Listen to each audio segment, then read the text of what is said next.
Oi, meus queridos. Oi, minhas queridas. Como vocês estão?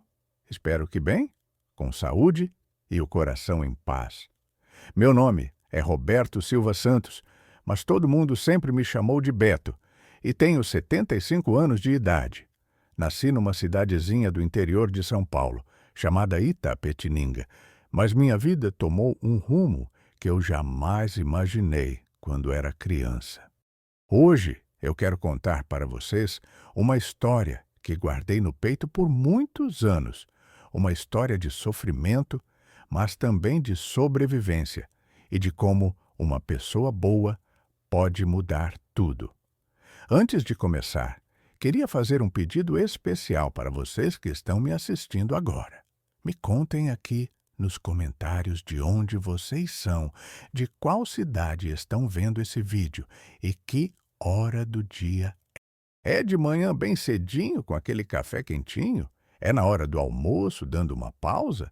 Ou já é de noite, quando o dia está terminando? Eu leio todos os comentários que vocês deixam, viu? E fico muito feliz em saber de onde vocês são e que hora do dia vocês tiram um tempinho para ouvir as histórias desse velho aqui. Me conta, viu, meus queridos? E se puderem, cliquem naquele botãozinho vermelho ali embaixo para se inscrever no canal e ativem o sininho para não perder as próximas histórias. Isso ajuda muito o canal a crescer e a levar essas mensagens para mais gente. Hoje vou contar uma história que é difícil para mim, que mexe com feridas antigas, mas que precisa ser contada. É sobre abuso, sobre crueldade, sobre o que uma criança pode sofrer quando cai nas mãos erradas.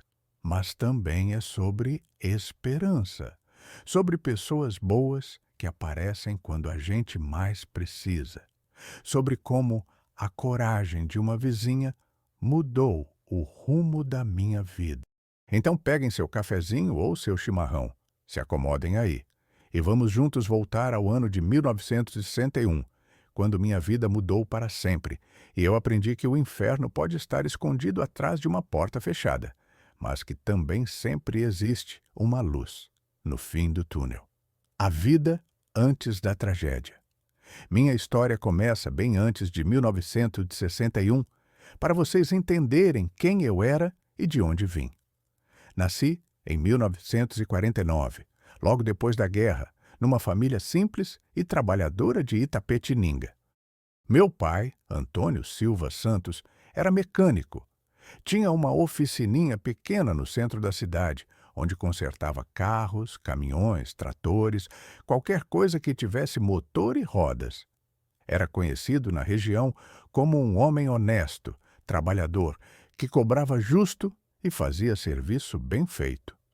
Minha mãe, Maria Aparecida Santos, era doceira.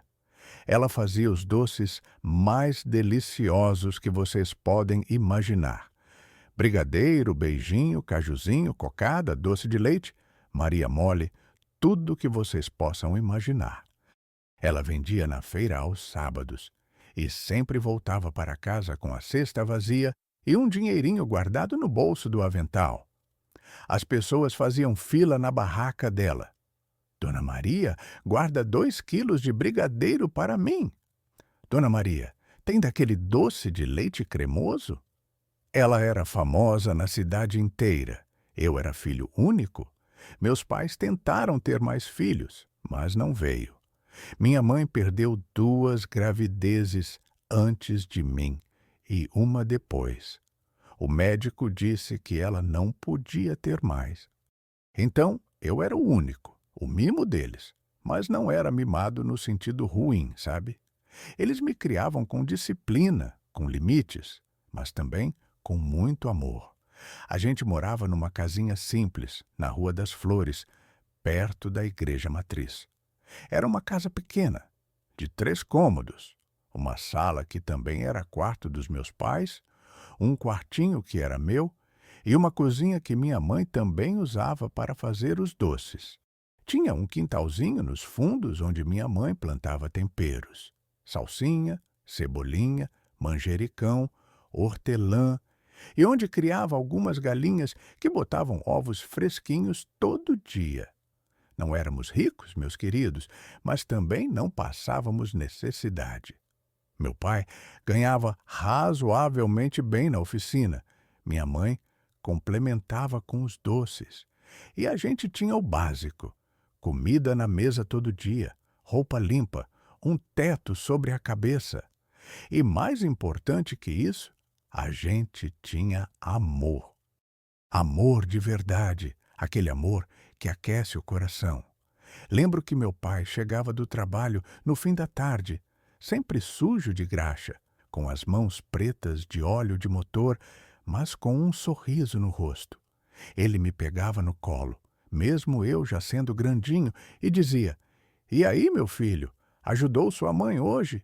Fez a lição da escola?" Eu sempre respondia que sim, mesmo quando não era verdade. E ele ria, porque sabia quando eu estava mentindo. Minha mãe era carinhosa, mas também era firme. Se eu fizesse arte, levava uma bronca. Se eu tirasse nota ruim na escola, ela ficava brava. Mas depois vinha o abraço, o beijo na testa, o "vai estudar mais da próxima vez, meu filho." Era assim, com equilíbrio, com amor, mas também com disciplina. Eu ia para a escola de manhã, a Escola Estadual Coronel Fernando Prestes, que ficava a umas 5 quadras de... Voltava na hora do almoço, comia a comida gostosa que minha mãe fazia. Sempre tinha arroz, feijão, uma carne, uma salada, às vezes uma farofinha. E depois ia brincar na rua com os amigos. A gente brincava de tudo: bolinha de gude, peão, pipa, pique e esconde, futebol de rua com bola de meia. Eram brincadeiras simples, mas a gente se divertia horas e horas. Não tinha televisão, não tinha videogame, não tinha nada dessas coisas modernas de hoje. A gente inventava as brincadeiras, usava a imaginação e era feliz assim. Aos fins de semana, meu pai me levava para a oficina. Eu ficava lá vendo ele trabalhar, passando as ferramentas quando ele pedia, aprendendo os nomes das peças. Isso aqui é o carburador, Beto. Isso é a vela de ignição. Isso é a correia do alternador. Eu decorava tudo, fascinado por aquele mundo de motores e engrenagens. Às vezes, meu pai me deixava ajudar de verdade. "Segura essa chave aqui, filho. Isso, bem firme. Agora, vira quando eu mandar." E eu me sentia importante, me sentia útil, me sentia orgulhoso de estar ajudando meu pai. Minha mãe também me ensinava coisas. Me ensinou a ler antes mesmo de eu entrar na escola. Me ensinou a escrever meu nome. Me ensinou a fazer contas de cabeça. "Beto, se eu vendo 10 caixinhas de brigadeiro a 50 centavos cada uma, quanto dá?" E eu ficava lá fazendo a conta nos dedos até acertar. Ela também me ensinou valores. "Nunca minta, meu filho. Mentira tem perna curta. Nunca roube, nem que seja 1 centavo. Roubar é pecado. Respeite os mais velhos sempre. Ajude quem precisa quando puder." Eram lições simples, mas que ficaram comigo a vida inteira. Eu era um menino feliz, meus queridos, feliz de verdade. Não tinha muito, mas tinha o suficiente. Tinha família, tinha amor, tinha um futuro pela frente. Meu pai sempre dizia: "Beto, você vai estudar, vai ter uma profissão melhor que a minha, vai ter uma vida boa." E eu acreditava nisso, mas a vida, como vocês sabem, pode mudar num piscar de olhos. E foi o que aconteceu comigo. A tragédia que mudou tudo era março de 1961. Eu tinha acabado de fazer 12 anos, tinha ganhado uma bola nova de presente, daquelas de couro de verdade, não de plástico. Estava feliz da vida, jogando bola na rua com os amigos todo dia depois da escola. Naquele dia, era uma segunda-feira. Eu me lembro perfeitamente. Estava na escola, na aula de matemática, quando a diretora entrou na sala e chamou a professora para fora. Elas conversaram no corredor, baixinho, mas eu vi a professora colocar a mão na boca, assustada. Depois ela voltou e disse: Roberto, precisa ir para casa. Sua mãe está te esperando. Achei estranho, mas peguei meu material e fui. Quando cheguei em casa, vi um monte de gente na porta. Vizinhos, conhecidos, todo mundo com cara de velório. Meu coração disparou. Entrei correndo e vi minha mãe sentada na cadeira da cozinha, chorando, cercada de mulheres que tentavam consolá-la. Mãe, o que aconteceu? Ela me olhou com aqueles olhos vermelhos de tanto chorar e disse a frase que mudou minha vida para sempre. Seu pai morreu, meu filho. Teve um acidente na oficina. O mundo parou. Não consegui processar. Como assim meu pai tinha morrido? Ele estava bem de manhã. Tinha me dado tchau na porta. Tinha dito até mais tarde, campeão. Como podia estar morto? As vizinhas me contaram o que tinha acontecido. Meu pai estava consertando um caminhão.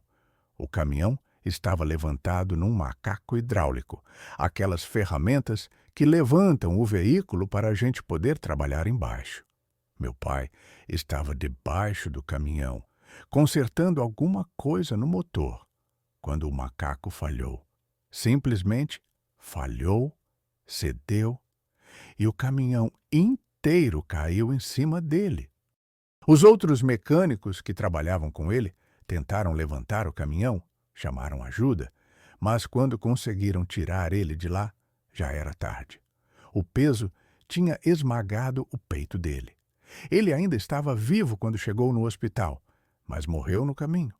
Parada cardíaca. Tinha só 38 anos de idade. O velório foi no dia seguinte, na igreja matriz. O caixão estava aberto. Lembro de me aproximar, de ver meu pai ali deitado, tão quieto. Ele sempre foi um homem de energia, sempre se mexendo, sempre fazendo alguma coisa. Ver ele parado daquele jeito, com as mãos cruzadas sobre o peito, vestido com um terno que ele só usava em ocasiões especiais, era surreal. Toquei a mão dele. Estava fria, fria como gelo. E foi nesse momento que caiu a ficha. Meu pai realmente tinha morrido. Nunca mais ia voltar para casa. Nunca mais ia me chamar de campeão. Nunca mais ia me ensinar coisas na oficina. Nunca mais ia estar lá. Chorei, meus queridos. Chorei como nunca tinha chorado na vida. Chorei ali no velório, na frente de todo mundo. Chorei sem vergonha, sem segurar. Minha mãe me abraçou, também chorando. E ficamos ali, os dois, nos segurando um no outro, porque era tudo que tinha. O enterro foi no cemitério municipal. Meio mundo foi. Meu pai era querido, respeitado. Os clientes da oficina, os amigos, os vizinhos, todo mundo estava. Quando desceram o caixão na terra, minha mãe quase desmaiou. Tiveram que segurar ela. E eu, um menino de 12 anos, fiquei ali olhando aquele buraco na terra engolir meu pai para sempre. Depois do enterro, a vida ficou muito difícil. A oficina fechou porque não tinha quem tocasse. Meu pai era o único mecânico experiente lá. Os ajudantes não sabiam fazer o serviço sozinho. Os clientes foram embora, procurar outros mecânicos. E a renda da oficina, que era a maior parte do que a gente tinha, minha mãe tentou compensar vendendo mais doces. Acordava de madrugada para fazer, vendia na feira 2 vezes por semana em vez de uma, oferecia para lojas, para padarias, mas não era suficiente. O dinheiro que entrava mal pagava o aluguel da casa e a comida básica. A gente começou a passar necessidade, meus queridos. Necessidade de verdade. Teve semana que a gente comeu só pão com café.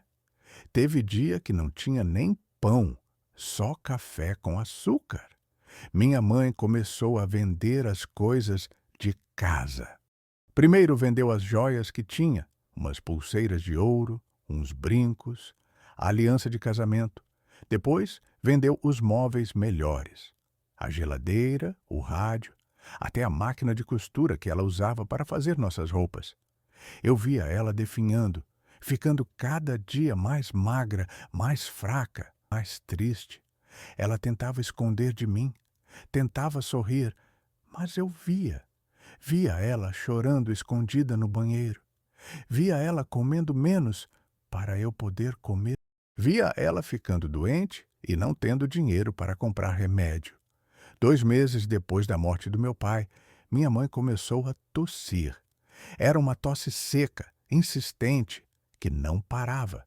Ela tentou ignorar, continuou trabalhando, fazendo os doces, indo na feira, mas a tosse foi piorando. Veio febre, veio fraqueza, até que um dia ela simplesmente não conseguiu levantar da cama.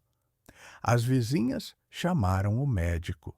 Ele veio, examinou ela, balançou a cabeça com aquela cara de quem tem notícia ruim. Dona Maria está com pneumonia. Está grave. Ela precisa de repouso absoluto, de alimentação reforçada, de remédios e precisa de tudo isso urgente, senão... Ele não terminou a frase, mas todo mundo entendeu. As vizinhas fizeram uma vaquinha, juntaram um dinheiro para comprar os remédios. Eu cuidava dela como podia. Fazia chá, sopa com as sobras que as vizinhas traziam. Trocava o pano na testa dela quando estava com febre. Suficiente. Ela estava fraca demais, tinha emagrecido demais, não tinha forças para lutar.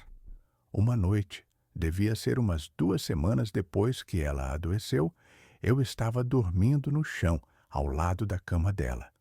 Queria ficar perto, caso ela precisasse de alguma coisa. No meio da noite, ela me acordou. Beto, meu filho? Acordei na hora. Mãe, o que foi? Tá sentindo dor? Ela segurou minha mão com uma força que eu não sabia que ela ainda tinha. Os olhos dela estavam brilhando na penumbra, cheios de lágrimas. Meu filho, eu quero que você saiba uma coisa. Você é o melhor filho que uma mãe poderia ter. Você é bom, você é esperto, você é forte. Quando eu não estiver mais aqui, não fala assim, mãe. A senhora vai ficar boa. Escuta, Beto. Quando eu não estiver mais aqui, você precisa ser forte. Precisa sobreviver. Precisa viver a vida que seu pai e eu queríamos para você. Você promete? Eu prometo, mãe. Mas a senhora vai ficar boa. Vai ver? Ela sorriu. Um sorriso fraco, triste. Acariciou meu rosto. Eu te amo, meu filho. Mais que tudo nesse mundo. Nunca esquece disso? Eu também te amo, mãe. Ela me puxou para um abraço. Ficamos assim um tempo, ela me segurando, eu ouvindo o coração dela batendo fraquinho, até que ela adormeceu. E eu também adormeci, com a cabeça no peito. Quando acordei de manhã, com o sol entrando pela janela, ela estava fria. Minha mãe tinha morrido durante a noite, enquanto eu dormia. Tinha morrido me segurando, me protegendo até o último momento. Gritei tanto que os vizinhos vieram correndo, mas não adiantava. Ela tinha ido embora, tinha ido encontrar meu pai. E eu, um menino de 12 anos, tinha ficado completamente sozinho no mundo. A chegada da mulher de preto. O velório e o enterro da minha mãe foram mais simples que os do meu pai. A gente não tinha dinheiro para nada. As vizinhas fizeram uma vaquinha de novo para pagar o caixão mais barato. O padre não cobrou pela missa. Ela foi enterrada no mesmo cemitério que meu pai, mas em outra área, porque a gente não tinha dinheiro para comprar jazigo junto. Lembro de ficar ali na beira daquele buraco sozinho, porque não tinha mais ninguém, tinha família, não tinha parentes próximos. Meu pai era filho único. e meus avós paternos já tinham morrido antes. Minha mãe tinha tido 2 irmãos, mas um tinha morrido na Segunda Guerra Mundial e o outro tinha sumido no mundo havia anos. Ninguém sabia onde estava. Então era só eu, um menino de 12 anos, órfão de pai e mãe, sem família, sem dinheiro, sem nada. Depois do enterro, o padre Bernardino, que era o padre da igreja matriz, me levou para a casa paroquial. Era uma casa simples ao lado da igreja, onde ele morava. Tinha um quartinho nos fundos, cheio de caixas de velas, de livros velhos, de paramentos da igreja. Ele arrumou um colchão no chão para mim. Você pode ficar aqui uns dias, Beto, enquanto a gente resolve o que fazer. Fiquei lá uma semana. Ajudava a limpar a igreja, a arrumar os bancos, a acender as velas. O padre era bom comigo, me dava comida, conversava, tentava me consolar. Mas ele sabia que aquilo não podia ser permanente. Ele precisava achar uma solução. Foi quando ela apareceu. Era um domingo de manhã. Eu estava varrendo a igreja depois da missa quando vi o padre conversando com uma mulher na porta. Ela era alta, muito alta. Devia ter mais de 1,70 m. Era magra, ossuda, de ombros largos. Usava um vestido preto, comprido até os tornozelos, de manga comprida, mesmo fazendo calor. O cabelo era preto também, puxado para trás, um coque bem apertado que esticava a pele do rosto dela. A pele era branca, muito branca, quase doentia. E os olhos eram escuros, fundos, com olheiras roxas embaixo. Ela tinha uma aparência severa, dura, não sorria. Falava de um jeito seco, direto. Mesmo de longe, só de olhar para ela, sentia um arrepio na espinha. O padre me chamou. Beto, vem aqui um minuto. Larguei a vassoura e fui. Parei na frente deles, olhando para o chão, tímido. Beto, essa aqui é a dona Clarice Ferreira de Almeida. Ela mora aqui na cidade. É uma senhora muito caridosa. Ela soube da sua situação e se ofereceu para te acolher na casa dela. Olhei para ela. Ela me olhava de cima a baixo, analisando como se estivesse avaliando uma mercadoria. Depois olhou para o padre.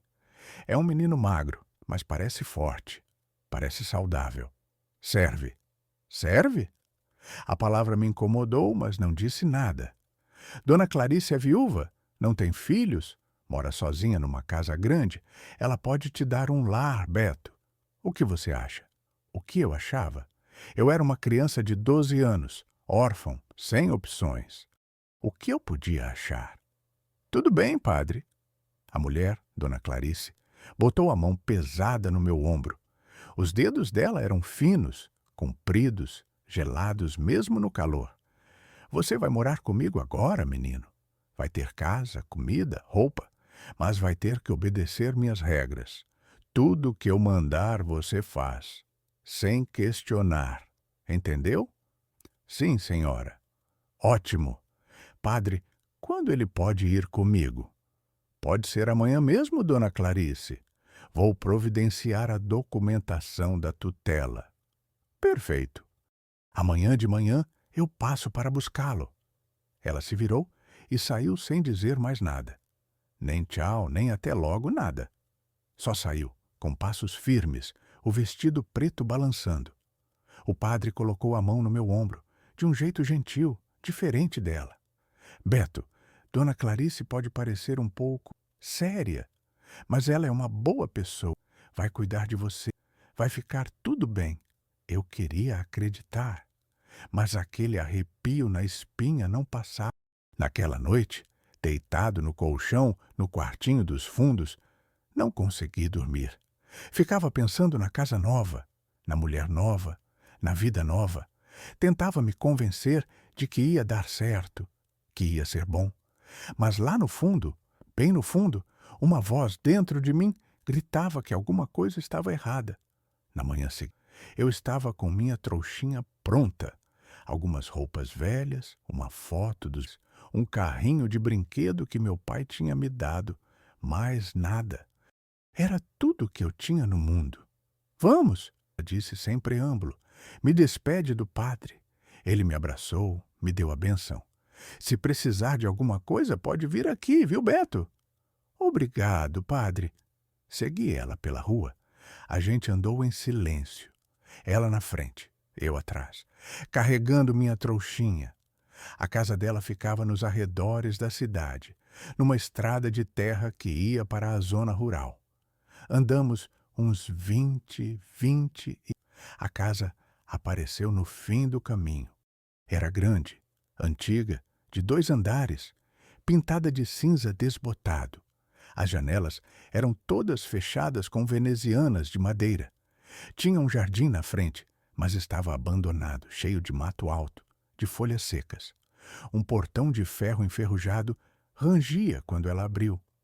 Entramos. A casa era escura por dentro, mesmo sendo dia claro lá. Todas as cortinas estavam fechadas. Tinha um cheiro estranho, de mofo, de lugar fechado há muito tempo, de algo que eu não conseguia ir.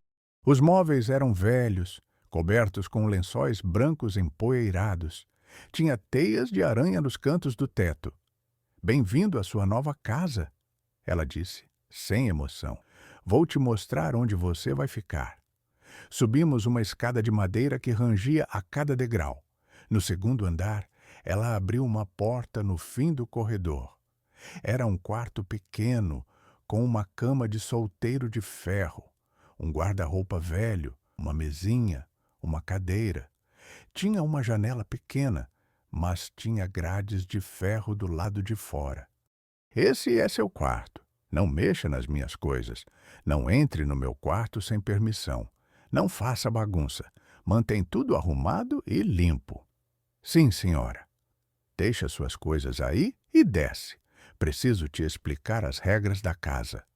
Deixei minha trouxinha na cama e desci atrás dela. Na sala, ela me fez sentar numa cadeira, enquanto ela ficou de pé na minha frente, alta, imponente, intimidadora. Regra número 1. Você me obedece em tudo, tudo mesmo, sem questionar, sem reclamar. Eu mando, você obedece. Sim, senhora. Regra número 2. Você não sai dessa casa sem minha permissão. Você não vai para a escola. Você não precisa de escola. Precisa trabalhar, ajudar aqui. Meu coração apertou. Não ia para a escola? Meus pais sempre tinham falado que estudar era importante, mas não tive coragem de questionar. Regra número 3. Você faz todas as tarefas que eu mandar. Limpar, lavar, cozinhar, o que for preciso. Essa casa é grande, dá muito trabalho. Sim, senhora. Regra número 4. Você não fala com ninguém sobre o que acontece aqui. Não fala com vizinhos, não fala com o padre, não fala com ninguém.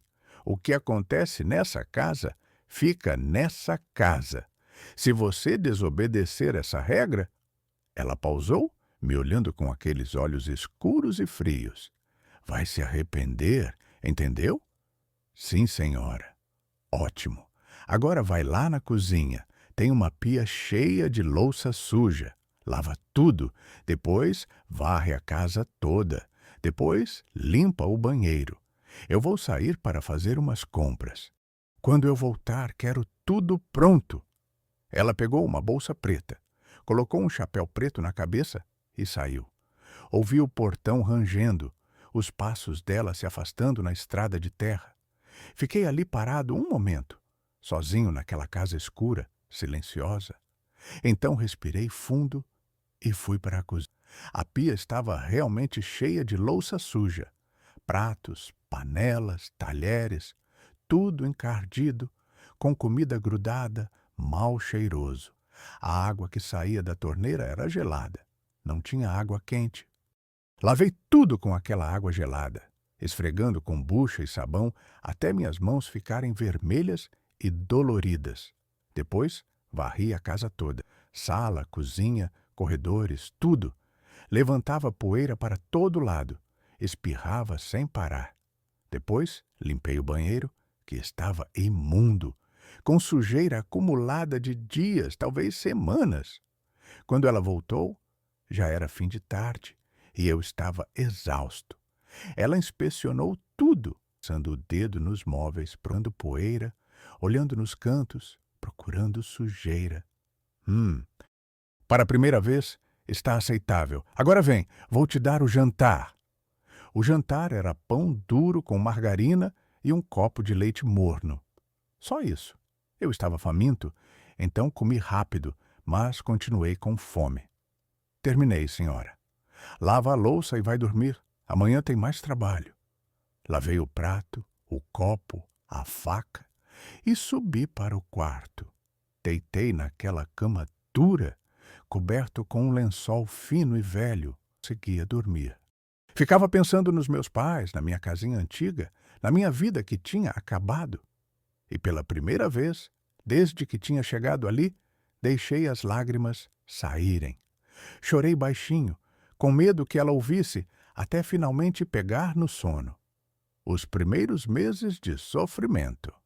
Os dias começaram a se repetir numa rotina cruel e cansativa. Todo dia era a mesma coisa. Ela me acordava às 5 da manhã, batendo na porta do quarto. Levanta! Tem trabalho para fazer! Eu descia cambaleando de sono, ainda com os olhos grudados. Tinha que fazer o café dela primeiro. Café forte, bem quente, com 2 colheres de açúcar. Tinha que servir com pão torrado na manteiga. Ela comia na mesa da cozinha, enquanto eu ficava de pé, esperando, caso ela precisasse de alguma coisa. Depois do café dela, eu podia comer alguma coisa. Geralmente era o que sobrava.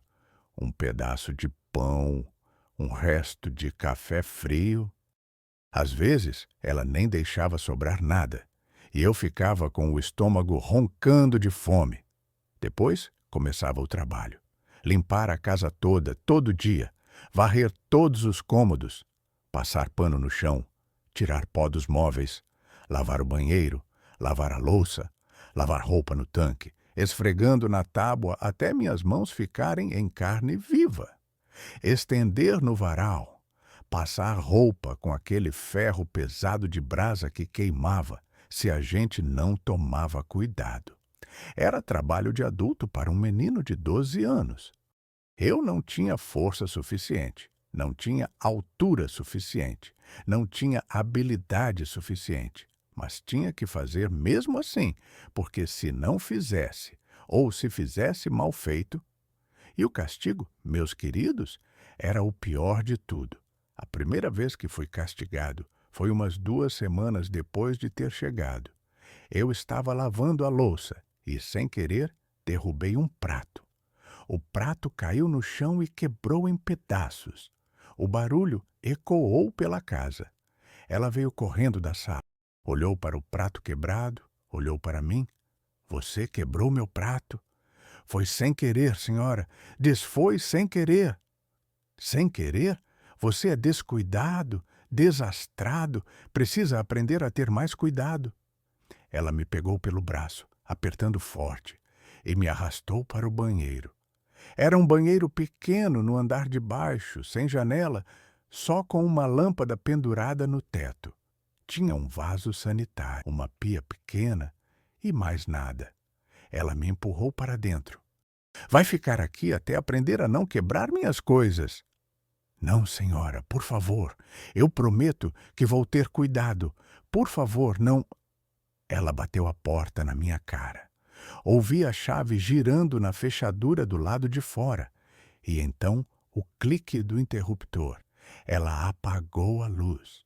O banheiro ficou completamente escuro. Escuro total. Aquele tipo de escuro que não existe em lugar nenhum, que a gente não consegue ver absolutamente nada, nem a própria mão na frente do rosto. Bati na porta com os punhos. Senhora, por favor, me deixa sair. Eu vou ter cuidado. Eu prometo. Silêncio. Nada. Nenhum som do outro lado da porta. Continuei batendo, gritando, implorando, até minhas mãos doerem, até minha voz ficar rouca, até perceber que não adiantava nada. Sentei no chão, encostado na porta, tremendo. Não de frio, porque não estava frio, tremendo de medo, medo do escuro, medo de ficar preso ali para sempre. Não tinha noção de tempo. 2, 3. Não tinha como saber. O escuro era total. O silêncio era absoluto. Só ouvia minha própria respiração, meu próprio coração batendo rápido demais. A bexiga começou a apertar. Tentei segurar. Apertava as pernas uma na outra, tentava pensar em outras coisas. Mas quanto mais tentava segurar, mais doía. Até que chegou um ponto que não deu mais. Molhei a calça ali mesmo, sentado no chão, chorando de vergonha e desespero. Fiquei ali sentado, com frio, no escuro, por mais não sei quanto tempo. Até que finalmente ouvi passos do outro lado da porta. A chave girando. A porta abrindo. A luz acendeu, me cegando. Pisquei várias vezes, até meus olhos se acostumaram. Ela estava ali parada, me olhando de cima, com aquela expressão dura, fria. Aprendeu a lição? Sim, senhora. Desculpa. Não vou quebrar nada nunca mais. E molhou a calça como um bebê. Que nojento! Vai lá fora, tira essa roupa, lava no tanque, depois toma banho. Você tá fedendo. Saí daquele banheiro trêmulo, fraco, envergonhado. Fui para o tanque no quintal. Tirei a roupa molhada, lavei com água gelada, tremendo. Tomei banho rápido com a água gelada da mangueira. Vesti uma roupa seca que tinha no meu quarto. E naquele momento, alguma coisa dentro de mim mudou. Percebi que aquela mulher não era boa, não estava me ajudando. Ela era cruel, era má.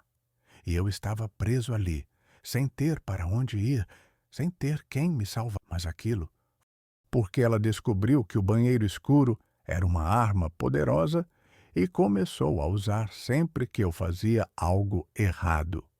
E errado, para ela, podia ser qualquer coisa. Derrubei água no chão lavando a louça. Banheiro escuro. Demorei muito para terminar de varrer a casa. Banheiro escuro. Queimei o arroz que estava cozinhando. Banheiro escuro por uma tarde inteira.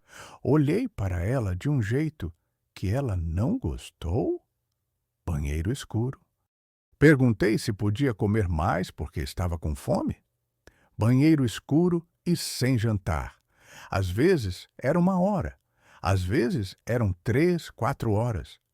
Uma vez foram 2 dias inteiros, 2 dias trancado naquele banheiro escuro, pequeno, sufocante. Ela só abria a porta uma vez por dia para me dar um copo de água e um pedaço de pão. Depois, trancava de novo.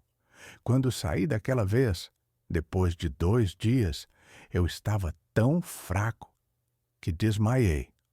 Acordei na cama do meu quarto, com ela jogando água fria no meu rosto. Levanta, preguiçoso. Ainda tem trabalho para fazer. Senhora, eu preciso comer alguma coisa. Estou muito fraco. Você vai comer quando merecer. Agora levanta e vai lavar a roupa. Tentei me levantar, mas as pernas não sustentavam. Caí de joelhos no chão. Me olhou com nojo. Inútil. Fica aí então. Quando tiver forças, desce e trabalha. Saiu do quarto batendo a porta. Fiquei ali no chão, chorando, querendo meus pais, querendo estar morto com eles, querendo que aquele pesadelo terminasse, mas não terminava. A tentativa de fuga. Uns 4 meses depois de ter chegado ali, no meio do ano de 1961, eu não aguentava mais. Não aguentava mais o trabalho pesado, a comida pouca, os castigos no banheiro escuro, a solidão, o medo constante. Decidi fugir. Tinha pensado no plano durante semanas. Ela saía toda sexta-feira de manhã para fazer compras no centro da cidade. Ficava fora umas 3, 4 horas. Era minha chance. Numa sexta-feira de julho, esperei ela sair. Ouvi o portão rangendo, os passos dela se afastando na estrada. Esperei mais 5 minutos para ter certeza que ela tinha ido embora mesmo. Então corri para o meu quarto, peguei minha trouxinha com minhas poucas roupas, a foto do meu carrinho de brinquedo. Desci correndo, abri a porta da frente, saí. O sol estava brilhando lá fora. Fazia tempo que eu não via o sol direito, porque ela sempre me fazia trabalhar dentro de casa. O ar fresco bateu no meu rosto. Senti um momento de esperança, de liberdade. Comecei a correr pela estrada de terra em direção à cidade. Ia pedir ajuda para o padre. Ia contar tudo. Ia implorar para ele me tirar dali. Corri o mais rápido que pude, mas eu estava fraco, desnutrido, sem preparo físico. Depois de uns 10 minutos correndo, já estava sem fôlego, com ponto no lado, as pernas pesadas. Foi quando ouvi o grito atrás de mim. Beto! Olhei para trás. Era ela. Vinha correndo na estrada, mais rápida que eu, as pernas compridas comendo a distância entre nós. Como ela tinha me visto? Como tinha voltado tão rápido? Depois descobri. Ela tinha combinado com um vizinho, o seu Manuel, que morava numa casa mais perto da cidade, para ficar de olho caso eu tentasse fugir. Ele tinha me visto passando correndo, tinha avisado ela, e ela tinha voltado imediatamente. Tentei correr mais rápido, mas não tinha forças. Ela me alcançou em menos de 1 minuto. Me agarrou pelo braço com tanta força que senti a pele queimar. Onde pensa que vai, moleque? Me solta! Eu vou embora! Eu não aguento mais! Você não vai lugar nenhum! Ela me arrastou de volta para a casa. Eu tentava resistir, puxava, gritava, mas ela era muito mais forte. Me arrastou pela estrada, entrou pelo portão, atravessou a casa e me jogou dentro do banheiro. Tentou fugir? Tentou me desobedecer? Agora vai aprender uma lição que nunca vai esquecer? Não, por favor, eu não... A porta bateu. A chave girou. A luz apagou. Bati na porta, gritei, implorei. Não adiantou nada. Fiquei ali 3 dias. 3 dias inteiros no escuro total. Ela só abria a porta uma vez por dia, de manhã cedo, para me dar um copo de água e nada mais. Nada de comida, só água. E era a água da torneira, aquela água gelada, meio suja. No segundo dia, eu estava com tanta fome que meu estômago doía. Doía fisicamente, como se tivesse algo me mordendo por dentro. No terceiro dia, a dor tinha passado, substituída por uma fraqueza enorme, uma tontura constante. Quando ela finalmente abriu a porta no terceiro dia e me mandou sair, eu não consegui ficar de pé. Caí no chão do corredor e fiquei ali, tonto, vendo estrelas. Ela jogou um pedaço de pão seco no chão ao meu lado. Come. Depois, volta a trabalhar. Peguei o pão com mãos trêmulas e comi. Era duro como pedra, mas mastiguei devagar, engolindo cada pedacinho como se fosse a coisa mais preciosa do mundo. Depois disso, nunca mais tentei fugir. Tinha aprendido a lição. Não tinha para onde ir. Não tinha como escapar. Estava preso ali, preso naquela casa, preso naquela vida de sofrimento. E assim, os meses foram passando. Julho, agosto, setembro, outubro, novembro, dezembro. Eu ia ficando mais magro, mais fraco, mais quieto. Parei de reclamar, parei de chorar, pelo menos onde ela pudesse ver. Parei de tentar resistir. Aprendi a obedecer sem questionar. Aprendi a fazer o trabalho do jeito que ela queria. Aprendi a ficar invisível, silencioso, a não chamar atenção, porque era a única forma de sobreviver. A vizinha que percebeu. A casa da dona Clarice, apesar de isolada, não era completamente sozinha. Tinha uma casa vizinha, uns 200 metros de distância, onde morava uma família. O seu Joaquim, que era carpinteiro, a dona Rosa, que cuidava da casa e dos filhos, e os 3 filhos do casal. O Paulo, com 14 anos, a Sônia, com 11, e o pequeno Carlinhos, com 7. Eu via eles, às vezes, de longe, quando estava estendendo roupa no varal ou varrendo o quintal. Via as crianças brincando, rindo, correndo. Via a dona Rosa cozinhando, cantarolando. Via o seu Joaquim chegando do trabalho no fim do dia, cansado, mas sorridente, carregando os filhos pequenos. Era uma família normal, feliz. E ver aquilo me doía. Me lembrava do que eu tinha perdido. Me mostrava o que eu nunca mais ia ter. Eles sabiam que eu existia. Tinham me visto quando cheguei, meses antes.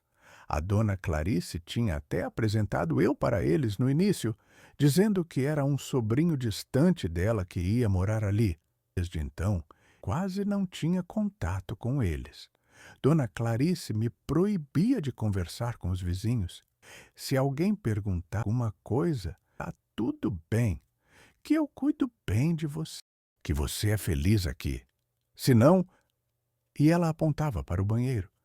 Mas a dona Rosa, meus queridos, era uma mulher atenta, uma mulher boa, com coração grande, que percebia as coisas.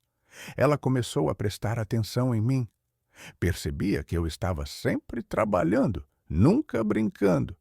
Percebia que eu estava ficando cada vez mais magro. Percebia que eu tinha marcas nos braços, roxos, de tanto a dona Clarice me agarrar com força. Um dia, devia ser no início de 1962, uns 10 meses depois de eu ter chegado. A dona Rosa estava passando na cerca quando me viu no quintal, estendendo roupa. "Bom dia, filho. Como você está?" Olhei para ela, assustado. Olhei para trás para ver se dona Clarice estava por perto. Não estava. "Bom dia, senhora. Tô bem? Você está mais magrinho, não está? Está comendo direito?"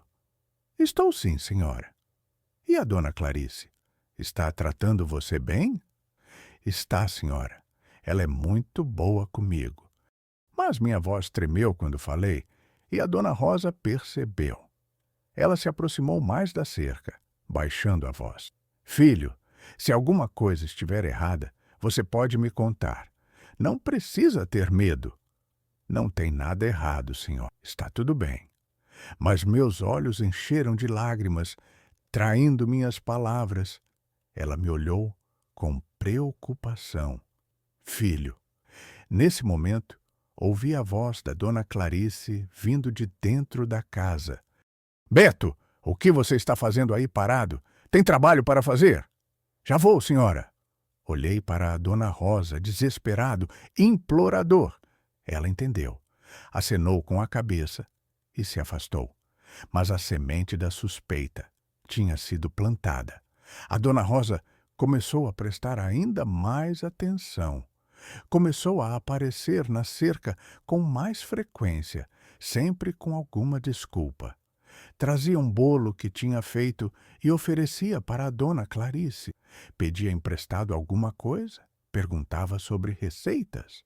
Mas sempre tentava falar comigo, tentava me olhar, tentava entender o que estava acontecendo. E ela começou a perceber padrões estranhos. Tinha dias que eu simplesmente sumia. Não aparecia no quintal, não aparecia na janela, nada. A casa ficava quieta, sem sinal de movimento. E depois de 1, 2 dias, eu aparecia de novo, mas pálido, fraco, cambaleante. A dona Rosa começou a suspeitar. Começou a juntar as peças. Um menino que trabalhava o tempo todo. Um menino que estava cada vez mais magro. Um menino que tinha roxos nos braços. Um menino que sumia por dias e reaparecia em péssimas condições. Alguma coisa estava muito errada. Ela tentou conversar com o marido. "Joaquim, eu acho que aquele menino está sofrendo maus tratos. Acho que a dona Clarice está maltratando ele." O seu Joaquim era um homem bom, mas cauteloso. Rosa, não podemos acusar sem ter certeza. A dona Clarice é conhecida na cidade como uma mulher religiosa, caridosa. Ninguém vai acreditar. Mas eu tenho certeza, Joaquim. Eu vejo o menino, ele está definhando. Então a gente precisa de provas. Precisa ter certeza antes de fazer uma denúncia. A dona Rosa concordou e começou a investigar de verdade. A denúncia que mudou tudo. Um dia, devia ser no final de fevereiro de 1962, aconteceu algo que fez a dona Rosa decidir agir. Era uma tarde quente. Eu estava no quintal, carregando um balde pesado de água para regar as plantas que a dona Clarice tinha mandado eu cuidar. O balde era grande demais para mim, pesado demais. Eu estava me esforçando, as mãos tremendo, os braços doendo. A dona Rosa estava na casa dela, mas podia ver o quintal da dona Clarice de uma das janelas. Ela estava me observando, preocupada. Foi quando aconteceu. Tropecei numa pedra, perdi o equilíbrio. O balde caiu. A água derramou toda no chão. E eu, no desespero, no medo do que ia acontecer, esqueci completamente que alguém podia estar ouvindo. Comecei a chorar. Não, não, não, ela vai me castigar. Ela vai me trancar de novo. Ela vai... Ai, meu Deus, ela vai me trancar de novo no escuro. A dona Rosa ouviu tudo. Viu eu caído no chão, molhado, chorando, apavorado. E depois viu a dona Clarice saindo pela porta dos fundos furiosa. Seu inútil! Desperdiçou toda a água. Você vai pagar por isso? Ela me agarrou pelo braço, me levantou com violência, me arrastou para dentro da casa. A dona Rosa viu tudo, viu a brutalidade, ouviu eu gritando, implorando, e ouviu o que eu tinha dito. Ela vai me trancar de novo. Aquilo foi a gota d'água. A dona Rosa esperou a dona Clarice sair. Ela sempre saía nas sextas para fazer compras. Naquela sexta-feira, a dona Rosa ficou de olho. Viu a dona Clarice sair pela estrada com sua bolsa preta e seu chapéu preto. Assim que ela sumiu de vista, a dona Rosa correu para casa. Pulou a cerca baixa, atravessou o quintal, bateu na porta dos fundos. Eu estava dentro, limpando o chão da cozinha. Ainda estava dolorido do castigo de 2 dias antes. Tinha ficado um dia inteiro no banheiro escuro por causa da água derramada. Ouvi a batida na porta. Fui olhar pela janela. Era a dona Rosa, acenando urgentemente. Meu coração disparou. Se a dona Clarice voltasse e visse... Mas a dona Rosa insistiu. Beto, abre a porta, rápido! Ela não está aqui. Abri a porta com mãos tremendo. A senhora não pode estar aqui. Se ela voltar... Ela não vai voltar tão cedo. Eu vi ela indo para o centro. Deve demorar umas horas. Beto, eu preciso que você seja honesto comigo agora. Por favor, ela te maltrata? Olhei para ela.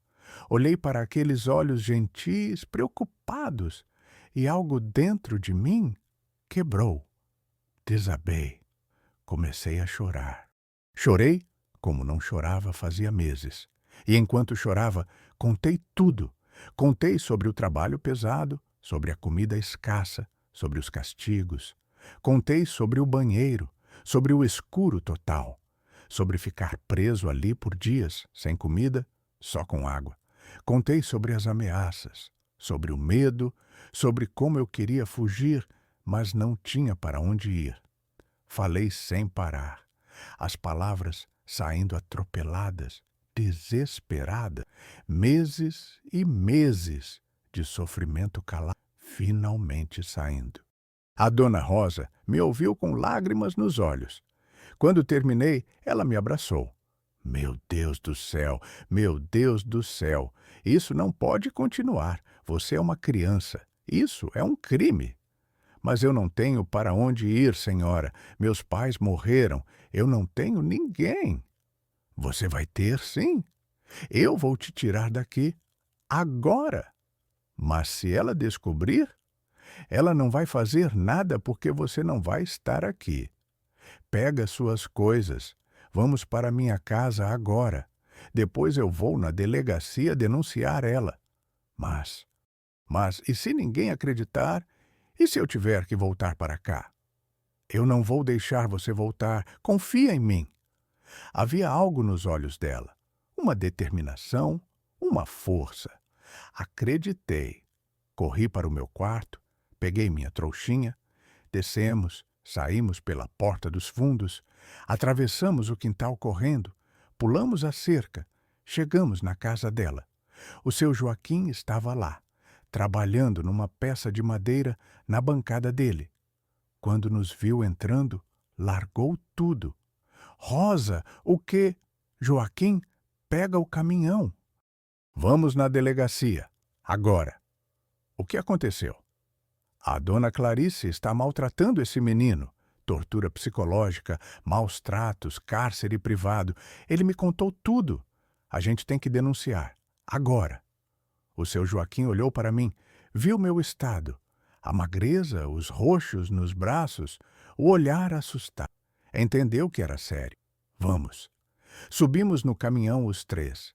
Eu ia no meio, tremendo de medo e de esperança ao mesmo tempo. O seu Joaquim ligou o motor. Saímos pela estrada de terra, em direção ao centro da cidade. Durante o caminho, a dona Rosa segurou minha mão.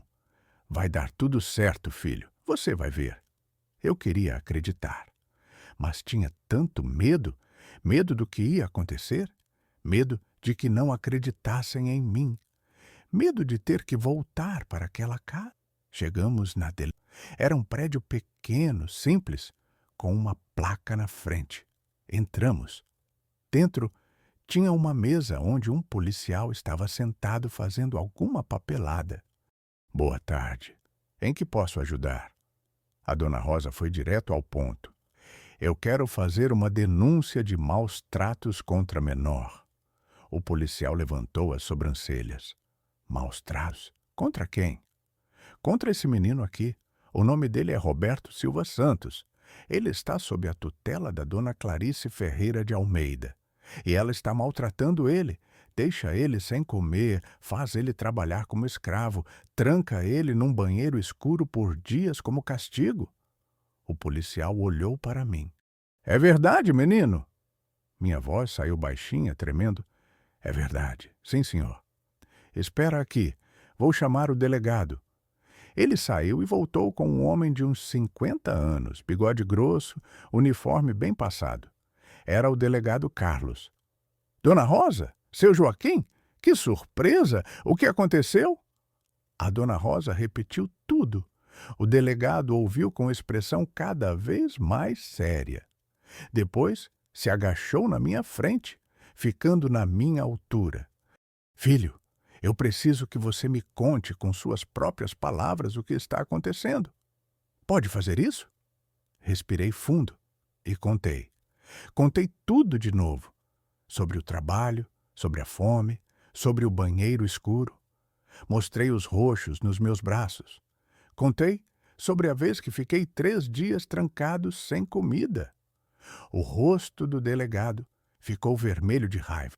Ele se levantou, socou a mesa. Isso é inadmissível. Isso é crime. Maus tratos, cárcere privado, trabalho infantil forçado. Vou buscar essa mulher agora mesmo. Ele chamou 2 policiais. Venham comigo. Vamos na casa da dona Clarice Ferreira. Vamos prender ela e vamos inspecionar a casa. Quero provas de tudo que esse menino falou. Virando-se para nós. Vocês ficam aqui, não vamos demorar. Os 3 saíram. Ficamos ali esperando, eu, a dona Rosa e o seu Joaquim. Ela me deu água, me deu um pão com manteiga que tinha trazido. Comi devagar, saboreando. Fazia tanto tempo que não comia algo de verdade. Depois de 1 hora, os policiais voltaram e traziam ela. Dona Clarice entrou na delegacia algemada, furiosa, gritando: "Isso é um absurdo! Sou uma cidadã respeitável. Acolhi esse menino por caridade.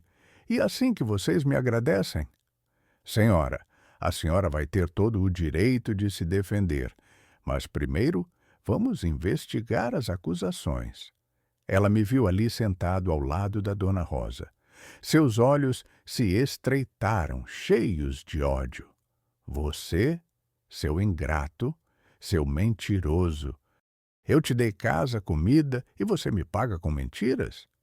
"Não são mentiras, senhora," o delegado disse firmemente. "Nós inspecionamos sua casa. Vimos o banheiro. Vimos a tranca do lado de fora da porta. Vimos que o interruptor de luz fica do lado de fora, dando para você controlar. Vimos que não tem comida suficiente na sua geladeira. Vimos o quartinho onde ele dormia, mínimo, com grades na janela. Vimos provas suficientes. Ele é um menino difícil. Precisava de disciplina." "Disciplina não é tortura, senhora.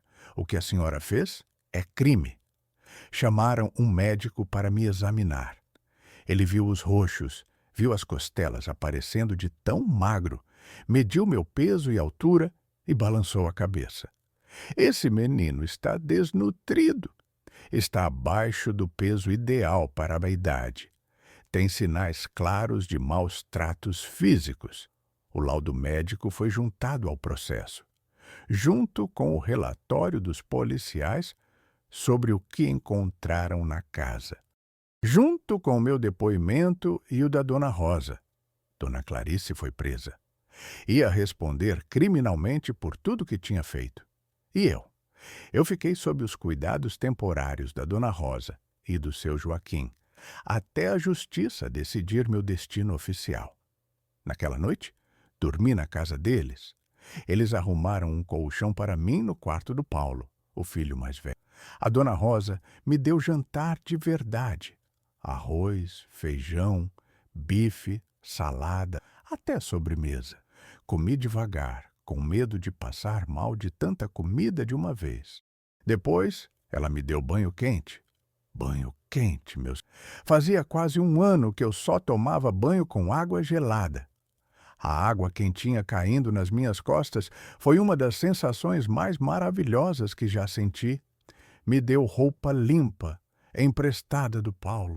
Me colocou na cama, me cobriu com um cobertor quentinho e macio. "Dorme, filho. Você está seguro agora. Ninguém vai te machucar mais." Ela apagou a luz e saiu. Fiquei ali deitado no escuro, mas era um escuro diferente. Não era o escuro do banheiro, aquele escuro sufocante, apavorante.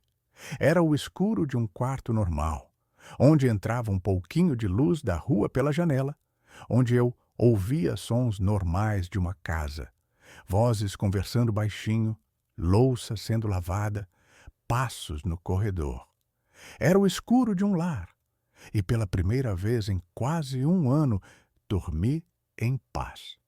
O processo e a justiça. O processo contra a Dona Clarice demorou alguns meses. A justiça naquela época, em 1962, não era tão rápida quanto... Mas o promotor que pegou o caso era um homem sério, determinado a fazer justiça. Eu tive que testemunhar. Foi difícil, muito difícil. Entrar naquele fórum, ver ela sentada lá no banco dos réus com aquele olhar de ódio, ter que contar tudo de novo na frente do juiz, do promotor, do advogado dela, de estranhos. Mas a Dona Rosa estava lá comigo, sentada na primeira fila, me dando força. E o seu Joaquim também. E até os filhos deles foram, me apoiando. Contei tudo. O juiz me fez perguntas. "Filho, você pode descrever o banheiro onde ela te trancava?" Descrevi. "Quanto tempo você ficava lá?" Contei. "Ela te dava comida quando você estava trancado?" Contei que não, só água uma vez por dia. O advogado dela tentou me fazer parecer mentiroso, Você não será um menino difícil, desobediente, que merecia punição? Eu era criança, senhor. Criança não merece ser trancada no escuro sem comida. Talvez você esteja exagerando, inventando coisas para chamar atenção.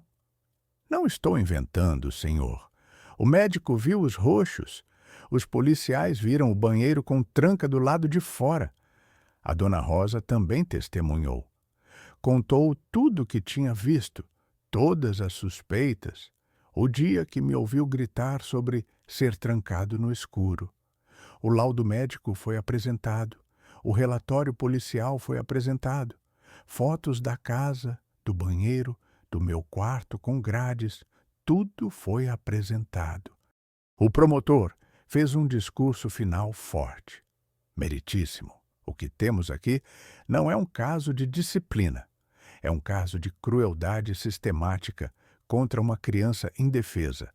A ré se aproveitou da condição de órfão do menino para submetê-lo a trabalho forçado, privação de alimentos, castigos cruéis e degradantes. Isso não é tutela, isso é escravidão e tortura. O juiz se retirou para deliberar. Voltou meia hora depois com a sentença. Tendo analisado todas as provas e depoimentos, considero comprovados os crimes de maus tratos contra menor, cárcere privado e trabalho infantil forçado. Condeno a ré, Clarice Ferreira de Almeida, a 3 anos de reclusão em regime fechado. 3 anos? Não era muito, mas era algo. Era justiça. Ela foi levada pelos policiais gritando, me amaldiçoando. Seu ingrato, você vai se arrepender, vai ver. Mas as palavras dela não me assustavam mais, porque ela estava indo para a prisão e eu estava livre. Uma nova família. A dona Rosa e o seu Joaquim pediram oficialmente minha guarda. O juiz, vendo que eles eram uma família estruturada, que tinham me acolhido, que realmente se importavam comigo, concedeu. Virei oficialmente parte daquela família. Os primeiros meses foram de adaptação. Não era fácil. Eu tinha traumas, medos, dificuldades. Tinha pesadelo quase toda noite. Sonhava que estava de volta naquele banheiro escuro. Acordava gritando, suando frio. A dona Rosa vinha me acalmar. Filho, foi só um sonho. Você está aqui. Você está seguro. Eu tinha medo de lugares fechados. Se alguém fechava a porta de um cômodo enquanto eu estava dentro, entrava em pânico. Eles aprenderam a deixar as portas sempre abertas ou entreabertas quando eu estava por perto. Eu tinha dificuldade em comer. Meu estômago tinha encolhido tanto durante aquele ano de privação que não conseguia comer porções normais. Ficava satisfeito com pouco. A dona Rosa teve que ter paciência, me dando pequenas porções várias vezes ao dia, até meu corpo se acostumar de novo com a alimentação adequada. Eu tinha dificuldade em confiar. Toda vez que a dona Rosa ou o seu Joaquim levantavam a voz, mesmo que não fosse comigo, eu me encolhia, esperando ser castigado. Toda vez que eu fazia algo errado, derrubava um copo, sujava algo, cometia um erro, entrava em pânico, achando que ia ser trancado no banheiro. Levou tempo para eu entender que naquela casa as coisas eram diferentes, que errar era normal, humano, que ninguém ia me machucar por causa disso. Um dia, uns 3 meses depois de estar morando lá, eu estava ajudando a dona Rosa na cozinha. Ela tinha me pedido para pegar um pote de açúcar que estava numa prateleira alta. Subi numa cadeira, peguei o pote, mas ele escorregou da minha mão. Caiu no chão e se quebrou em 1000 pedaços. Açúcar espalhado por todo lado. Congelei. Meu coração disparou. As mãos começaram a tremer. Olhei para a dona Rosa com olhos arregalados de terror. Eu sinto muito. Eu não queria. Por favor, não me castiga. Por favor. Ela largou o que estava fazendo e veio até mim. Ajoelhou no chão na minha frente, segurou meus ombros com delicadeza. Beto, me olha nos olhos. Olhei, tremendo. Foi um acidente. Acidentes acontecem. Eu não estou brava. Não vou te castigar. Nunca. Você entendeu? Nunca. Mas eu quebrei seu pote. É só um pote, filho. Pode ser substituído? Você não pode. Você é muito mais importante que qualquer pote. Agora, respira fundo comigo. Isso. De novo. Está tudo bem. Ela me abraçou ali no meio da cozinha, no meio do açúcar derramado e do vidro quebrado. E eu chorei.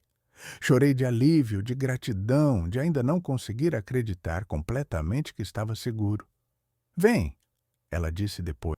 Vamos limpar isso juntos. E depois vou te ensinar a fazer um bolo. O que você acha? Limpamos tudo juntos. E depois ela realmente me ensinou a fazer bolo. Um bolo simples de chocolate. Me explicou cada passo, me deixou mexer a massa, me deixou lamber a colher. Quando o bolo ficou pronto e saiu do forno cheiroso, quentinho, ela cortou um pedaço grande para mim. Prova. Você que fez? Provei. Era delicioso. E era meu. Eu tinha feito algo bonito, algo bom, com minhas próprias mãos. Não tinha sido punido por errar. Tinha sido ensinado, ajudado, encorajado. Aquele foi um momento de virada para mim. Comecei a entender que realmente estava numa família de verdade. Os filhos da Dona Rosa e do seu Joaquim me aceitaram como irmão. O Paulo, que tinha 14 anos, era quieto, mas gentil. Me emprestava gibis, me levava para jogar bola com os amigos dele. A Sônia, com 11 anos, era faladeira e divertida. Vivia me contando histórias da escola, dos amigos, me fazendo rir com suas imitações. O Carlinhos, o caçula de 7 anos, me adotou como irmão mais velho. Vivia grudado em mim, pedindo para eu brincar com ele, me mostrando seus desenhos. Eles nunca me trataram como o coitadinho ou o menino que sofreu. Me trataram como irmão, normal, igual. E isso foi o melhor presente que poderiam me dar. A Dona Rosa me matriculou na escola de novo. Eu tinha perdido quase 1 ano e meio de estudo. Tive que repetir o ano, mas não me importei. Estava feliz só de poder estudar, de ter cadernos, lápis, de aprender coisas novas. Os professores sabiam da minha história. Cidade pequena, todo mundo fica sabendo de tudo. Mas eles foram gentis, pacientes, me ajudaram a recuperar o atraso. Me deram atenção extra quando precisava. Aos poucos, mês após mês, fui me recuperando. Ganhei peso. Meus ossos pararam de aparecer tanto. Minhas bochechas ficaram menos fundas. Ganhei cor. Ganhei vida. Os pesadelos foram ficando menos frequentes. De toda a noite. Passaram para 3 vezes por semana. Depois, 1 vez por semana. Depois, só de vez em quando. O medo de lugares fechados diminuiu. Comecei a conseguir ficar em quartos com porta fechada sem entrar em pânico. Ainda não gostava, ainda preferia deixar aberta. Mas não era mais aquele terror paralisante. Aprendi a sorrir de novo, a rir de novo, a brincar, a ser criança de novo. Os anos de crescimento. Os anos foram passando. 1963, 1964, 1965. Fui crescendo naquela família, sendo moldado pelos valores deles, pelo amor deles. O seu Joaquim me ensinou carpintaria. Nos fins de semana, eu ia para a oficina dele no quintal e ficava lá vendo ele trabalhar. Ele fazia móveis sob encomenda, mesas, cadeiras, guarda-roupas, tudo feito à mão com aquelas ferramentas antigas. Beto, vem cá. Vou te ensinar a usar a plana. Ele me ensinou. Me ensinou a serrar madeira, a lixar, a encaixar as peças, a passar verniz. Me ensinou com paciência, corrigindo quando eu errava, mas nunca ficando bravo. Não é assim, filho. Olha, é assim. Tenta de novo. Descobri que gostava. Gostava de trabalhar com as mãos, de ver a madeira bruta se transformando em algo bonito, útil. Tinha algo de terapêutico naquilo, algo que me acalmava. A Dona Rosa me ensinou outras coisas.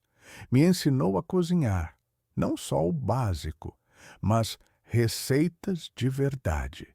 Bolo, torta, pudim, comida de domingo. Me ensinou a costurar um botão, a passar roupa direito, a cuidar da casa. Um homem precisa saber fazer essas coisas, Beto. Não depender sempre de alguém. Ela me ensinou valores também, do jeito que minha mãe tinha feito antes. Seja sempre honesto.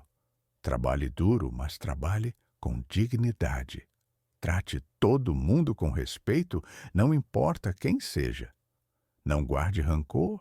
Perdoe, não por quem te machucou, mas por você mesmo, para você poder seguir em frente. Esse último foi difícil. Perdoar. Perdoar a Dona Clarice pelo que ela tinha me feito. Eu tinha tanto ódio guardado, tanta raiva. Quando pensava nela, quando lembrava daquele ano de sofrimento, sentia o peito apertar, as mãos fecharem em punho. Filho, a Dona Rosa me disse um dia, quando me viu claramente pensando nisso, eu sei que é difícil. Eu sei que o que ela fez foi terrível, imperdoável até. Mas o ódio que você carrega machuca mais você do que ela. Ela está na prisão pagando pelo que fez. Você está livre. Não deixa ela continuar te prendendo através do ódio. Levou anos, mas eventualmente consegui. Não foi um perdão no sentido de está tudo bem, o que ela fez não importa. Foi um perdão no sentido de eu não vou deixar isso me destruir, eu vou seguir em frente. Em 1965, Dona Clarice saiu da prisão. Tinha cumprido 3 anos. Soube por ouvir falar na cidade. Ela voltou para aquela casa, mas não ficou muito tempo. A cidade inteira sabia o que ela tinha feito. Ninguém falava com ela, ninguém comprava nada dela, ninguém a empregava. Ela virou pária. Alguns meses depois, ela vendeu a casa e sumiu. Nunca mais soube dela. Não sei se foi para outra cidade, não sei se está viva ou morta. E percebi que realmente não me importava mais. Ela tinha se tornado irrelevante na minha vida. Terminei a escola em 1967, com 18 anos. A Dona Rosa fez uma festa para mim. Convidou a família toda, os vizinhos, meus amigos da escola. Tinha bolo, salgadinhos, refrigerante. Todo mundo me parabenizava, me abraçava. E agora, Beto, o que você vai fazer? Me perguntaram. Vou trabalhar com o seu Joaquim. Vou ser carpinteiro. E foi o que fiz. Comecei a trabalhar oficialmente com ele. Aprendi mais, me aperfeiçoei, fiquei bom. Uns anos depois, quando ele decidiu se aposentar, assumi a oficina. Ele me passou todos os clientes, todas as ferramentas, todo o conhecimento. Nanara, construindo minha própria vida. Em 1970, conheci uma moça. Maria das Graças, mas todo mundo chamava de Gracinha. Ela era filha do dono da padaria onde eu sempre comprava pão pela manhã. Era bonita, alegre, de riso fácil e coração bom. A gente começou a namorar. Eu tinha 21, ela tinha 19. Namoramos 3 anos. Em 1973, pedi ela em casamento. Ela disse sim. Casamos na mesma igreja, onde eu tinha conhecido a Dona Rosa anos antes. Mas dessa vez não foi velório, foi festa. A Dona Rosa organizou tudo, toda emocionada como se eu fosse filho de sangue dela mesmo. No dia do casamento, enquanto eu esperava no altar, olhei para os bancos da igreja. Vi a Dona Rosa chorando de felicidade. Vi o seu Joaquim sorrindo, orgulhoso. Vi meus irmãos postiços, Paulo, Sônia e Carlinhos, todos crescidos agora, me fazendo sinal de positivo. E naquele momento, me lembrei de tudo. Lembrei do menino de 12 anos que tinha perdido tudo. Lembrei do ano de sofrimento. Lembrei do banheiro escuro. Lembrei da vizinha corajosa que tinha me salvado. E percebi que sim, tinha sofrido coisas terríveis. Mas também tinha sido abençoado com pessoas incríveis. Pessoas que me acolheram, me amaram, me ajudaram a me reconstruir. A Gracinha entrou na igreja de branco, linda, de vestido branco. Quando chegou perto de mim, sorriu. E eu soube que finalmente, onde deveria, tivemos Roberto Júnior, em 1974, Ana Maria, em 1976 e José Carlos, em 1979. Criei eles com todo o amor que a Dona Rosa tinha me dado, com paciência, com carinho, com firmeza quando necessário, mas sempre com amor. Nunca bati neles, nunca levantei a voz sem necessidade, nunca os castiguei de forma cruel. Porque eu sabia, meus queridos, eu sabia na pele o que era sofrer nas mãos de um adulto, e jurei que meus filhos nunca saberiam. Contei para eles minha história quando ficaram mais velhos, quando puderam entender. Chorei ao contar. Eles choraram ao ouvir. E depois me abraçaram forte. Pai, você é o homem mais forte que a gente conhece. O Roberto Júnior me disse. Não, filho, eu só sobrevivi. A força verdadeira foi da Dona Rosa, que teve coragem de me ajudar.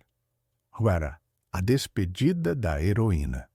A Dona Rosa viveu até os 83 anos. Faleceu em 2014, dormindo, em paz.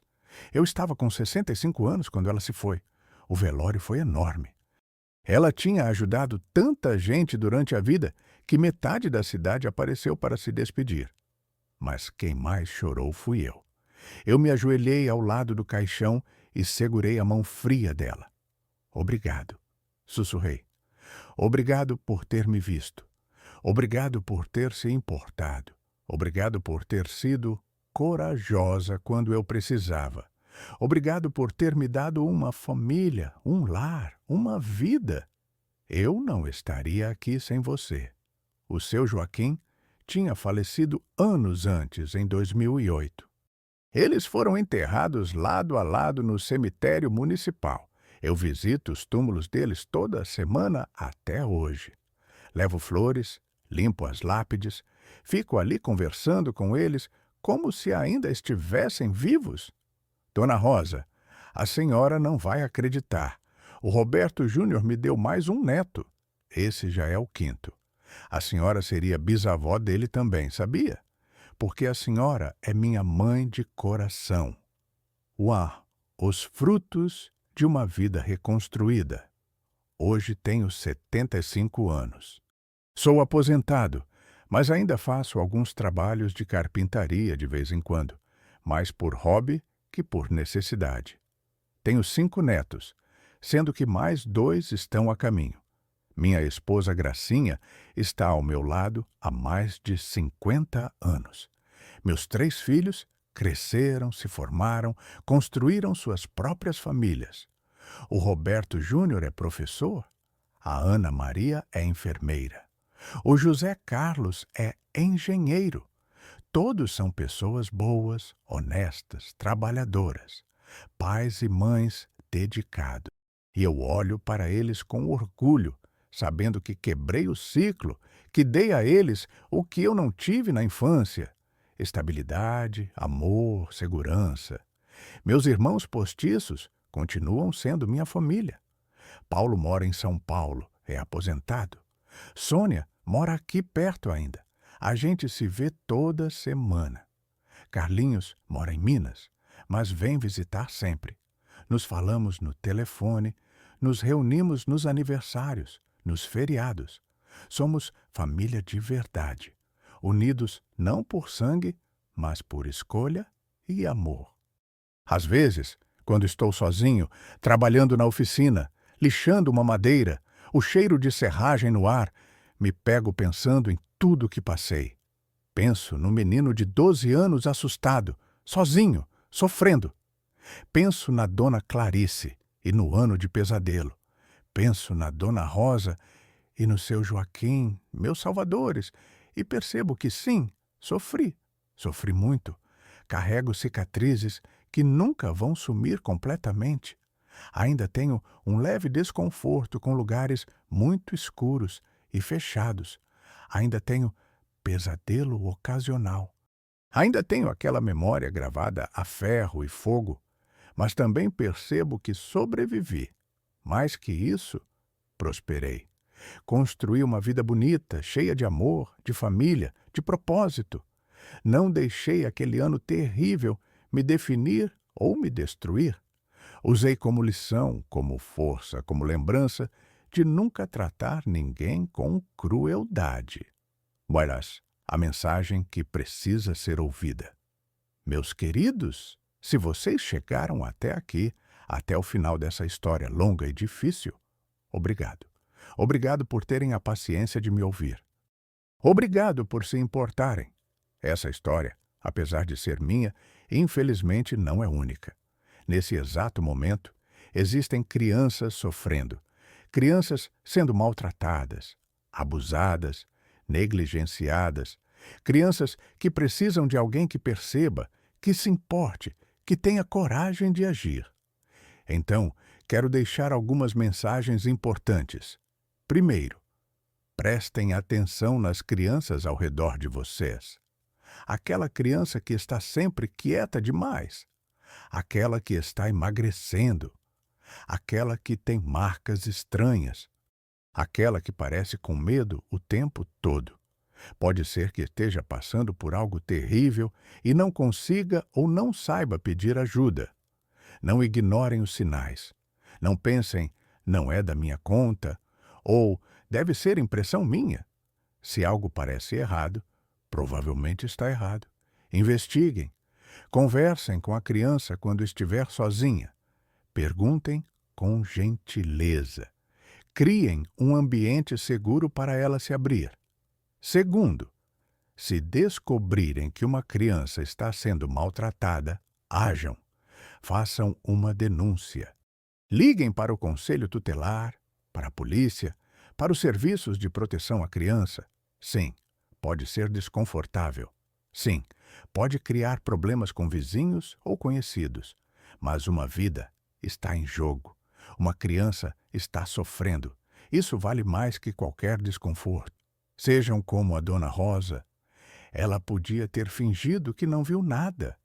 Podia ter pensado, não é problema meu. Mas ela escolheu ser corajosa. Escolheu se envolver. E salvou minha vida. Terceiro, se vocês sofreram abuso na infância, saibam que não estão sozinhos. Saibam que não foi culpa de vocês. Saibam que é possível superar, é possível reconstruir, é possível ter uma vida boa depois do trauma. Busquem ajuda, terapia, grupos de apoio, conversem com pessoas de confiança. Não carreguem o peso sozinhos. Não deixem o abuso definir vocês. Vocês são mais que o que sofreram. Vocês são sobreviventes, guerreiros. E se tornarem pais um dia, quebrem o ciclo. Criem seus filhos com amor, com respeito, com dignidade. Mostrem que é possível ser diferente. Quarto, gratidão às pessoas boas. Existem pessoas más no mundo, isso é verdade. Mas também existem pessoas maravilhosas. Pessoas que ajudam sem esperar nada em troca. Pessoas que fazem a diferença silenciosamente. Pessoas que salvam vidas. A dona Rosa não ganhou nada por me ajudar. Pelo contrário, assumiu uma responsabilidade enorme. Mais uma boca para alimentar, mais despesas, mais preocupação. Mas ela fez porque era o certo, porque tinha um coração bom. Se vocês conhecem alguém assim, agradeçam. Digam que fazem diferença, porque essas pessoas são a luz no mundo escuro. Quinto, nunca desistam. Eu poderia ter desistido. Poderia ter me deixado morrer naquela casa de fome, de tristeza, de desespero. Poderia ter desistido depois, deixando o trauma me destruir, me transformar numa pessoa amarga, quebrada. Mas não desisti.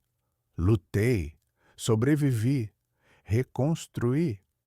E hoje posso dizer que tenho uma vida boa, cheia de amor e significado. Se vocês estão passando por algo difícil, por favor, não desistam. Pode parecer impossível agora. Pode parecer que a dor nunca vai passar, que a situação nunca vai melhorar. Com tempo, com ajuda, com força, segurem firme, busquem ajuda, acreditem que dias melhores virão, porque virão. Orar, palavras finais. Se vocês entenderam a mensagem dessa história, se vocês se comprometem a prestar atenção nas crianças ao redor, a denunciar quando virem abuso, a serem a diferença na vida de alguém, escrevam nos comentários a palavra proteção. Quero ver quantas pessoas boas, quantas pessoas corajosas estão me assistindo. Quero saber que essa história não foi contada em vão. E compartilhem esse vídeo. Compartilhem para conscientizar. Compartilhem para que mais pessoas fiquem atentas. Compartilhem para que menos crianças sofram em silêncio como eu sofri. Um abraço enorme no coração de cada um de vocês. Obrigado por me ouvirem até o fim. Obrigado por se importarem com histórias difíceis, mas necessárias. Obrigado por serem pessoas boas nesse mundo. Fiquem com Deus, meus queridos, e lembrem-se sempre, prestem atenção nas crianças, protejam os inocentes, tenham coragem de agir, sejam a Dona Rosa na vida de alguém. Um beijo grande desse velho carpinteiro que sobreviveu ao pior e aprendeu que sempre, sempre há esperança, que sempre há pessoas boas, que sempre é possível reconstruir. Até a próxima história. E cuidem das crianças, sempre. Gratidão.